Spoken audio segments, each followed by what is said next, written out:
All right, don't want to play too much.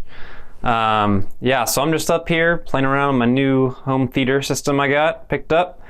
I have a knack for going on Craigslist and picking up cheap stuff that I don't actually need. And in this case, I was looking for some speakers and I came across this. I was actually looking for just some, old tower speakers, real cheap, $20 a pop, and getting just a cheap receiver and setting it up in my room here. When I was searching on Craigslist, I actually found just a lot of people getting rid of home theater systems, this one included. And it's kind of when I came across this company called Klipsch. It's pretty well known, I guess, in the home theater industry. Again, I'm kind of just getting into this. I've never had really a surround sound system or a home theater before. This is kind of my first one. And they're pretty well known. They're actually considered what I think is higher end, at least in my opinion anyways. Some of their systems go upwards of $5,000, $6,000 for just one setup. In this case, I paid $250 for this setup. Obviously, it's a little old. We're talking about 15-year-old equipment here. What I have is two RF-3 IIs on each side, each tower speaker, two Quintet IIs, Klipsch Quintet IIs, the little tiny guys on top, a Denon AVR-3803 receiver, and a RC-25 center speaker on the right there. Yeah, I know it's supposed to be in the center, but I didn't have the room. And all this stuff is from around 2000 to 2003. I think the center speaker is actually probably the newest guy.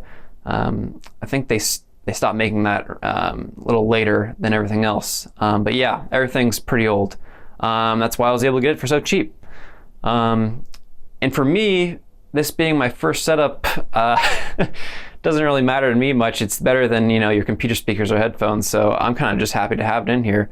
As for the price, I think I got a good deal, but anyone on the internet can kind of let me know.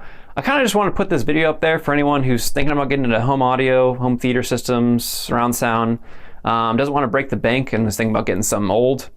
Of course, you're not going to be able to get the new formats with an old receiver like I have here, like Dolby Atmos or what have you.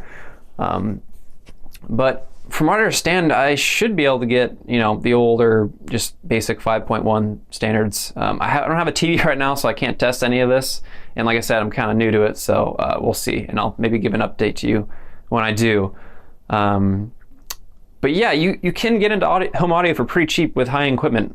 If it's old, or you just find someone who's moving and needs to get rid of their stuff. I've been in that situation a lot of times too. I've had these big tower speakers and I've had to go, and I've either had to just leave them in the place I was leaving or give them away pretty much for free. So people will be willing to give this stuff away for pretty cheap if you're at the right place and the right time. As far as the market value of some of this stuff, from what I've seen online, the RF3s on eBay, I've seen them sell anywhere from $200 to $400, and I think that probably depends a little bit on the quality. And for what I'll show you in a second here, I didn't necessarily get the best quality speakers that probably were out there for sale. And these little satellite guys, I'm guessing, probably go for $50 a pop in good condition.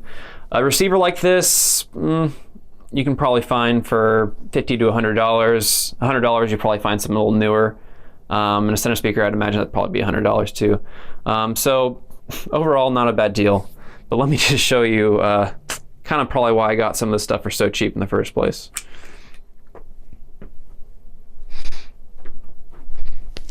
So when we come down here, I'll take this grill off, and I'm actually surprised that these grills were in such good condition, and I'm kind of happy about that because I leave them on. So yeah, looks like someone kind of manhandled these. I don't exactly know how that happens. It was obviously just one dent. Someone either left these in a truck and they were getting battered around, or the tweeter's in good shape, so that's great. But these, yeah, if I were to leave the grills off, that would kind of bug me. I don't know. Just having woofers that look like that just isn't really that pleasant to the eyes. Hence why I keep the grill on. But you know what? I was a little afraid at first that they were going to sound like crap, but I went over to the guy's place and they sounded really good. I bumped them up to full volume before I took anything, just to make sure everything was sounding good and there was no distortion. And from what I heard, I thought they sounded great. But again, I'm new to this, and this is my first kind of home theater sound system, so I don't know. I'm used to bad audio, I guess, too. But other than that, yeah, there's some wear and tear. There's definitely some dust. Everything's not perfect, but this center speaker is actually, the cones here are actually in really good condition.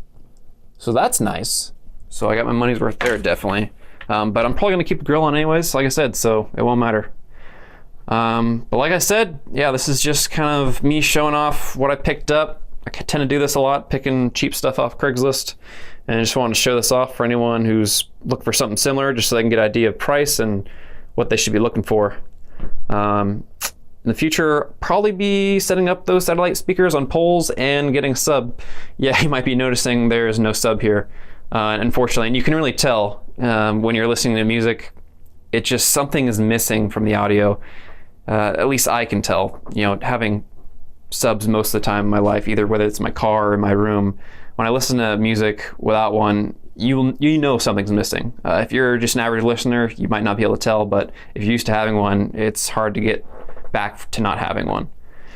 So anyways, that's it for now. Let me know what you think. If you think if I got a good deal, if you think I got a bad deal. I think I got an alright one, but anyways, till next time.